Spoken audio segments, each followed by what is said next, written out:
Rivalries, they're everywhere. There were the Montagues against the Capulets, Prince against Michael, and then there's USC against UCLA. What to many is a simple college rivalry, for Southern Californians it represents the struggle for their city. Located just 18 miles from one another, these two colleges represent a community torn between blue, cardinal, and the struggle for gold. You're not going to have any other rivalries in the same city. You're going to have Ohio State versus Michigan, two states. Florida State versus Florida. They're in the same state, but we're in the same city. But how do you explain this intensity and passion to the rest of the world? What actually sets these schools apart from the other college rivalries? It's definitely very regional, because I'm pretty sure people around here definitely like USC more, but then UCLA, definitely in Westwood, it's a bigger deal over there. In addition to sharing the city of Los Angeles, at one point both schools also shared the Los Angeles Coliseum as their football stadium. And until 1984, they were the only teams allowed to wear their contrasting football jerseys when they played each other.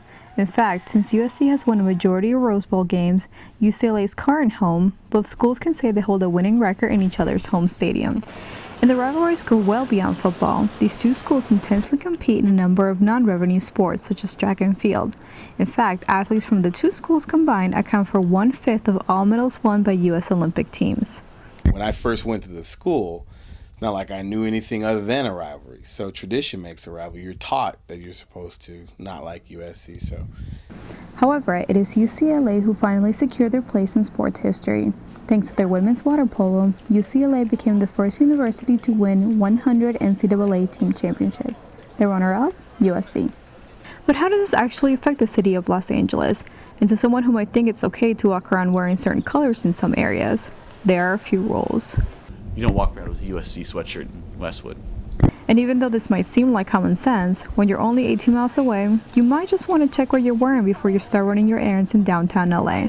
And don't come to this city looking for some NFL action. Ever since the LA Rams left in 1994, LA could care less about snatching another NFL team. Something that brings in an average of $11.3 million to a city, LA would much rather spend their weekends rooting for their local college stars. You don't need a pro football team if, on one Saturday you can have both teams play at home, and USC can have 90,000 fans and UCLA can have 70, 80,000 fans. So we have 150, 160,000 people watching football.